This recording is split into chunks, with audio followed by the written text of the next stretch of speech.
पतीला जबर मारहाण करत 28 वर्षाच्या पत्नीचं अपहरण करण्यात आलेलं आहे। पुण्याच्या खेड तालुक्यात खरपुडी इथली धक्कादायक घटना आहे। सैराट चित्रपटाप्रमाणे आंतरजातीय प्रेमविवाह केला म्हणून मारहाण आणि अपहरण झाल्याचा प्रकार समोर येतोय। खेड पोलीस स्टेशनमध्ये मुलीचा भाऊ आणि आईसह 15 जणांवर अपहरण आणि जबर मारहाण प्रकरणात गुन्हा दाखल झालेला आहे। विश्वनाथ गोसावी आणि त्याची पत्नी प्राजक्ता गोसावी यांना मारहाण झाली आहे आणि नंतर प्राजक्ताचं अपहरण झालं अशी माहिती मिळते। आमचे प्रतिनिधी सचिन तोडकर यांना विचारूया। सचिन, हा सगळा काय प्रकार आहे, कधी उघडकीस आला, काय अपडेट? खरं तर प्रेमविवाहातून हा सर्व प्रकार घडलेला आहे। प्रेमविवाह केल्याचा राग मनात धरून मुलीकडच्या लोकांनी या प्रेमी दाम्पत्याला मारहाण केली आहे। विश्वनाथ गोसावी आणि त्याची पत्नी प्राजक्ता गोसावी यांनी काही दिवसांपूर्वी प्रेमविवाह केला होता। हा राग मनात धरून काल विश्वनाथ गोसावी आणि त्याची पत्नी प्राजक्ता यांना त्या प्राजक्ताच्या घरच्यांकडनं, मग तिचा भाऊ असेल किंवा आई असेल, यांच्याकडनं मारहाण करण्यात आली आहे। खरं तर जो विश्वनाथ गोसावी आहे त्याला जबर मारहाण करण्यात आली आहे, तर त्याची पत्नी प्राजक्ता गोसावी हिलाही मारहाण करून तिचं अपहरण करण्यात आलंय आणि अशा बाबतची फिर्याद जी आहे ती खेड पोलीस स्टेशनमध्ये दाखल झाली असून मुलीचा भाऊ आणि मुलीच्या आईसह 15 जणांवरती अपहार आणि जबर मारहाण केल्याचा गुन्हा खेड पोलीस स्टेशनमध्ये दाखल झाला आहे। नक्की, धन्यवाद माहिती दिल्याबद्दल सचिन। पुढची बातमी आहे छत्रपती संभाजीनगरातल्या एका मिसिंग प्रकरणाच्या चौकशी दरम्यान 3 मुलींना पोलिसांनी विनाकारण डांबून ठेवलं, तसंच जातीवाचक शिवीगाळ केली असा गंभीर आरोप संबंधित मुलींनी केलाय। या प्रकरणी कोथरूड पोलीस ठाण्यामध्ये अॅट्रॉसिटी कायद्यानुसार गुन्हा दाखल करण्यात यावा, यासाठी या मुलींनी पुणे पोलीस आयुक्तालयात रात्री उशिरापर्यंत ठिय्या आंदोलन केलं। मध्यरात्री 3 वाजेपर्यंत हे आंदोलन सुरू होतं, मात्र पोलीस प्रशासनानं तपास अधिकाऱ्यांविरोधात अॅट्रॉसिटीचा गुन्हा दाखल करण्यास ठाम नकार दिला। त्यामुळे निषेध म्हणून आंदोलनकर्त्या मुलींनी पोलिसांकडून देण्यात आलेल्या नकाराचा पत्रस्वरूप कागद हा आयुक्तालयातच फाडून जाहीर निषेध केला। या आंदोलनादरम्यान सुजात आंबेडकर, आमदार रोहित पवार यांच्यासोबतच वंचितचे कार्यकर्ते मोठ्या संख्येने होते। पोलिसांच्या भूमिकेविरोधात आंदोलन सुरूच राहणार असल्याचा इशारा देण्यात आला। अद्यापही या प्रकरणी कोणत्याही प्रकारचा गुन्हा कुणावरही दाखल झालेला नाही।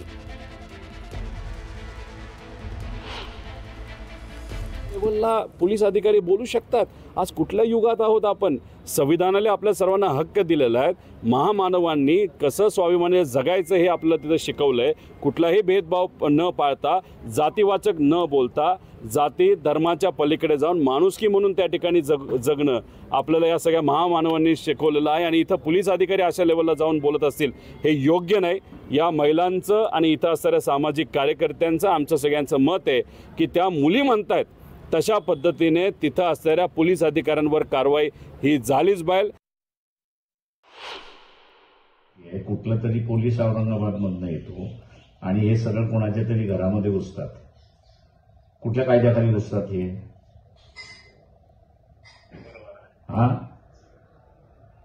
पोलिसाला लायसन्स तर दिलेलं नाही ना, त्याच्यामुळे FIR नोंदून घ्या ना, चौकशी होत राहील त्याच्यामध्ये। नाही 2 दिवस नाही, ताबडतोब झाली पाहिजे FIR। कदम 2 दिवस नाही, FIR ताबडतोब नोंदवल्या गेली पाहिजे। नाहीतर मी त्यांना सांगते तिथं धरणं देऊन बसा, FIR नोंदवा म्हणून।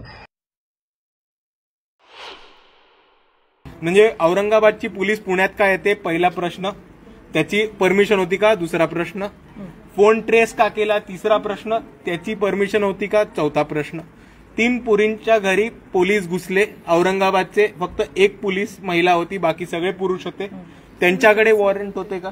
सिव्हिल ड्रेसवरती उभे होते, ते अलाउड नाहीये। त्यांच्याकडे वॉरंट होतं का? मुलींना उचलायला, त्यांना दिवसभर रिटेन करायला त्यांच्याकडे परमिशन होती का?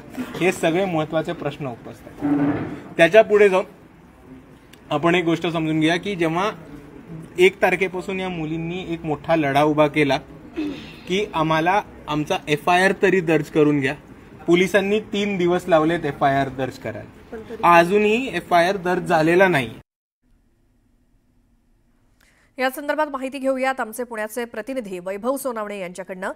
वैभव, तपास अधिकाऱ्यांवरती FIR किंवा गुन्हा दाखल व्हावा यासाठी पहाटे 3:30 वाजेपर्यंत हा सगळा ठिय्या पुणे पोलीस आयुक्तालयामध्ये मांडला गेलेला होता, त्याचं पुढे काय झालं?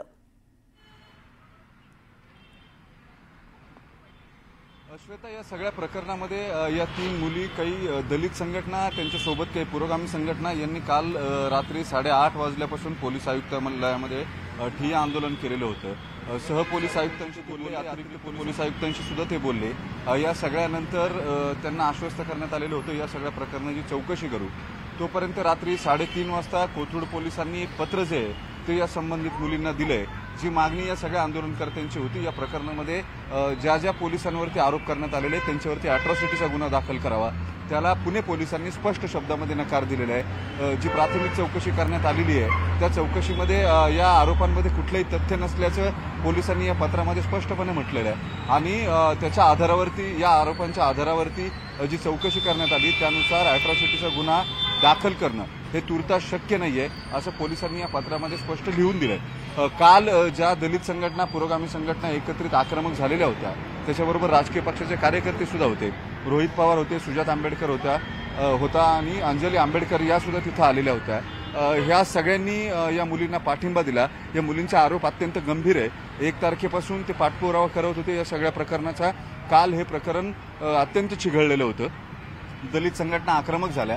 या सगळ्यानंतर पोलिसांची भूमिका मात्र स्पष्ट आहे. जी तक्रार करण्यात आलेली आहे या तक्रारीतच मूळ तथ्य नाहीये, अशा पद्धतीची कुठली घटनाच घडली नाही असं पोलिसांचं लेखी उत्तर जे आहे ते या संबंधित आरोपकर्त्या मुलींना देण्यात आलेलं आहे. त्याच्यामुळे या प्रकरणात नेमकं काय होतं हे पाहणं महत्त्वाचं असणार आहे. दुसऱ्या बाजूला पोलिसांची बाजू घेऊन उजव्या संघटनांचे कार्यकर्ते जे आहेत, तुषार दामगुडे असतील किंवा निवेदिता एकबोटे असतील, यांनी सुद्धा पोलीस आयुक्तांना पत्र दिले आणि या अशा पद्धतीनं पोलिसांना वेठीस धरून किंवा वरिष्ठ अधिकाऱ्यांना वेठीस धरून पोलिसांवरती कारवाई करा अशी मागणी करणं आणि त्या संदर्भातले कुठलेही पुरावे न देणं हे सुद्धा योग्य नाहीये. या अशा संघटनांच्या दबावाखाली पोलीस आयुक्तांनी येऊ नये आणि प्रत्यक्षात चौकशी करून जे सत्य असेल तशा पद्धतीनं कारवाई करावी अशी मागणी थेट पत्र लिहून केली आहे तुषार दामगुडे आणि निवेदिता एकबोटे यांनी. त्याच्यामुळे हा मुद्दा जो आहे तो आता केवळ अॅट्रॉसिटीचा किंवा संबंधित मुलींना जातीवाचक शिवीगाळ केल्याचा राहिलेला नाहीये, तर याच्यामध्ये दोन्ही बाजूंचे राजकीय जे प्रतिनिधी आहेत त्यांनी याच्यामध्ये उतरून हा विषय आपापल्या हातामध्ये घेतलाय. त्याच्यामुळे तो जास्त पॉलिटिकली चिघळताना दिसतोय किंवा राजकीयदृष्ट्या हा विषय जो आहे तो जास्त चिघळताना दिसतोय. 3 मुली आणि पोलिसांच्या प्रकरणामध्ये जे प्रश्न उपस्थित केलेले आहेत त्याच्याबद्दलचे खुलासे मात्र पोलिसांनी अजून केलेले नाहीत.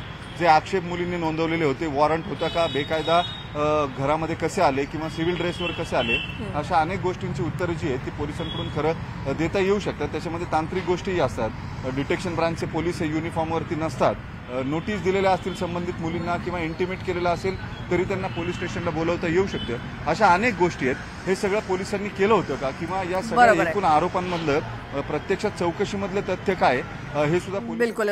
वैभव थोडंसं थांबवते. आरपीआय खरात गटाचे नेते सचिन खरात आपल्यासोबत आहेत. सचिनजी, जो काही प्रकार छत्रपती संभाजीनगर आणि पुणे इथे घडला या 3 मुलींबाबत, त्यावरती तुमचं काय मत आहे? काल जो परवा दिवशी हा प्रकार जो घडलेला आहे, परंतु महत्वाचं या प्रकरणामध्ये संभाजीनगर मधून एक पीडित मुलगी पुण्यामध्ये येते. तिला मदत ह्या ज्या 3 सामाजिक कार्यकर्ता आहेत ते तिला मदत करतात. मदत केल्यानंतर याच मुलींच्या घरामध्ये पोलीस येतात आणि पोलीस त्यांना सांगतात की त्यांना तुम्ही लवकर आवरा, तुम्हाला घेऊन जायचं. आणि त्यांना घेऊन गेल्यानंतर त्यांना अश्लील भाषेमध्ये बोलतात, त्यांना जातीवाचक भाषेमध्ये बोलतात, असं या 3 या महिला कार्यकर्त्याचं स्पष्टपणे मत आहे. आणि बोलल्यानंतर अश्लील भाषा नुसती नाही तर जातीवाचक अतिशय विचित्र पद्धतीने भाषा बोलली गेली असं या 3 मुलींचं, सामाजिक कार्यकर्त्यांच्या मुलींचं मत आहे. दिवसभर या मुली आंदोलन करतात. नंतरच्या काळामध्ये संध्याकाळी सीपी ऑफिसला सुद्धा जाऊन बसतात. मी स्वतः संध्याकाळी 11 वाजता स्वतः सीपी ऑफिसला गेलो होतो. त्यावेळेस आदरणीय सुयशदादा, आदरणीय रोहितदादा सुद्धा तिथं उपस्थित होते. यानंतर आमची मीटिंग झाली पोलीस अधिकाऱ्यांबरोबर. त्यांना आम्ही अॅट्रॉसिटीची मागणी केली आणि या ज्या मुली आहेत, पीडित मुली, यांनी लेटर दिलं होतं की अॅट्रॉसिटीचा गुन्हा दाखल झाला पाहिजे. परंतु त्या प्रकरणामध्ये अॅट्रॉसिटीचा गुन्हा दाखल होत नाही, हे प्रथमदर्शी घडलेलं दिसत नाही असं पोलिसांनी पत्र दिलं. परंतु मुळात महाराष्ट्र राज्यामध्ये जर हे प्रकरण नेत्याच्या मुलीबद्दल जर घडलं असतं तर लगेच गुन्हा दाखल झाला असता. मुळात पुणे शहराची ओळख ही ज्ञानज्योती सावित्रीबाई फुले यांची ओळख आहे आणि या सावित्रीच्या लेकींना जर तुम्ही जातीवाचक शिवीगाळ करत असाल, अश्लील बोलत असाल, तर साधा गुन्हा देखील अॅट्रॉसिटीचा गुन्हा दाखल होत नसेल, लैंगिक अत्याचाराचा गुन्हा दाखल होत नसेल, ते नेमकं राज्य नेऊन ठेवलंय कुठं? आमची स्पष्ट मागणी मुख्यमंत्री साहेबांना मागणी, मुख्यमंत्री साहेब की दलित मुलीला जातीवाचक तुम्ही म्हणजे बोलतायत ना, तरी मी बोलतो, तुम्ही महारा मांगाचे आहेत का, तुम्ही असेच आहेत का, हे शब्द वापरण्यात आले असं त्या मुलींचं मत आहे ना. आमची मागणी आहे माननीय मुख्यमंत्री साहेब, आपण या प्रकरणामध्ये लक्ष द्या.